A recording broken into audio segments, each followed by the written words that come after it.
All right, Harold Varner, it's Masters Week. As a player, I got to ask you, how badly do you want to qualify for the Masters? You've played in the other major championships. Eventually, I'm assuming it's a goal to get to Augusta. How bad is that desire to get there? It's pretty bad. I won't be watching much of Augusta. I'm a sore loser. I just really want to be there. It's nothing else I can really say about it. I mean, any person that has any competitive desire would understand, but I just can't sit here and be like, oh, it's okay. It's just another year because, that's the only thing we do have is time, and I'm not getting any younger. So just to clarify, you're not going to be watching a whole lot of golf this weekend. You're kind of a little bit ticked off? I'm going to be playing golf. The weather's not great, but yeah, I'm going to try to find a way to get in there in April. It's actually really soon. Yeah, it'll be coming up in second Masters in just about 6 months there. All right.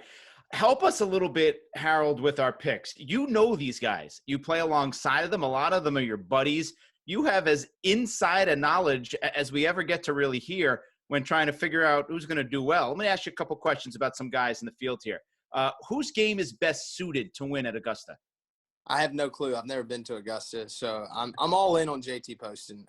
Everyone's got their pull. Everyone's got their good players. I get it, but I grew up with JT. I think he's one of the best touch putters I've ever, been around, and he still is. And I think that's important around there. That's all I hear is that people have really good touch. I'm like, all right, dude, what's touch? But he's got really good touch, and I'm going with him. He's from North Carolina. Yes, he'll be an underdog, and yes, he probably hasn't played his best in a while, but I'm going with him. I'm going to ride with him a little bit. All right. What about Bryson? Is Bryson going to be able to overpower the golf course with this new length that we've seen the last 5-6 months? I think Justin Rose had the greatest reply to that. Only time will tell. No, I don't know. I've never been there. Obviously, he's hitting it really far, and, it's going really straight for how far it's going, and we'll see. I'm sure if he comes out a champion, that course will change a little bit. But it is what it is. It's nothing we can do about it. He's worked his tail off, so I kind of respect it. But I just hate that people criticize him because he's worked way harder than someone else. So I just bite my tongue and keep it moving because I think if I play really well, I think I can compete with that. Yeah. Give us a player that you've seen over the last few weeks or months here, aside from JT Poston, a guy that you've seen that his game is in really good form and you expect he could surprise some people this week. He probably won't surprise you, but I like this guy named Dustin Johnson. He wouldn't surprise you, but he's playing really well, and he's playing bad and still contending, and that there's this guy named Tiger Woods that used to do the same thing, and it's pretty cool to watch. I just want to go like toe to toe with him one good time, maybe a lot of good times. Yeah. Last one on this. How about a player who's got the best mental makeup to deal with the pressure of a Sunday at the Masters? A guy you've seen down the stretch in tournaments, and he's just laser focused. He can handle anything. Tiger Woods. That's why he won last year. Yeah, it's just hard to I think he has the best mentality. It obviously shows with the wins, but you've seen unbelievable things when you least expect it. And it's hard to fight that. It's like, he's not playing well, but he can find a way. So obviously we're friends, so it's kind of like I'm biased, but we'll see what happens. I might not see a lot, but I'm sure I'll see it on social media.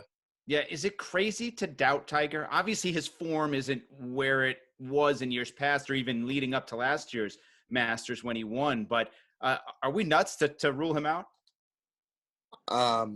Yeah. He's the greatest player to ever play golf. Why would you do that? But everyone has their opinion. I'm here to respect it, but I don't have to agree with it. I like his chances a lot.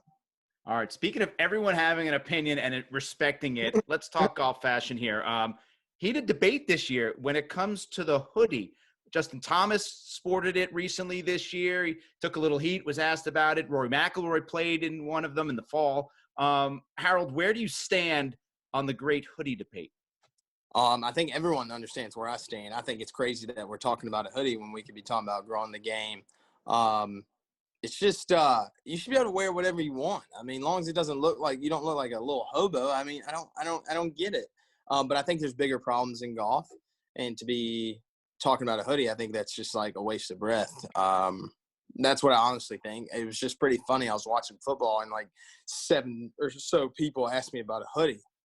And I was just like, after 1 or 2, I was like, oh, like when I tweeted that, I never knew Roy wore a hoodie. I never knew. And what's funny is I would never wear a hoodie. I barely take it back like 5 feet, yet alone, have enough room to wear a hoodie. So it's really funny. People are they're so passionate, which makes, America the greatest country in the world. And it is what it is. I think you should be able to wear whatever you want. I don't think your apparel should keep you from being able to play golf. I mean, obviously at country clubs, there's rules. I abide by those, but like we're talking about the people that want to just get into golf. Harold, you mentioned diversity in the game. Tell us about this hoodie you're working on with Michelob Ultra. It's raising some awareness to some diversity needs in the game of golf, right? Yeah, it's pretty cool. Obviously I got to give all the credit to Michelob Ultra. I just tweeted something, but they reached out and we, they're doing their part to help the game, but it's, they're making hoodie koozies to, for PGA reach to up to 100,000. I think it's a great, it's a great thing to help people get into golf. And anytime I can be a part of something that grows the game of golf, that's always been my message. I'm going to hop on that bandwagon and help out any way I can. Let's talk a little bit about diversity in the game, which kind of is tied in with this hoodie that you've been talking about and some of the issues that should be addressed in golf. Great leap forward this week when it comes to diversity at Augusta. Chairman Fred Ridley announced that they're going to be honoring Lee Elder, who was, of course, the first Black player to ever play in the Masters. They've established a scholarship in his name at Payne University down in Georgia. And he's going to be an honorary starter in 2021 with Jack Nicklaus and Gary Player. How much did it mean to you hearing the news come out of Augusta regarding Lee Elder? So I've met Lee Elder a few times.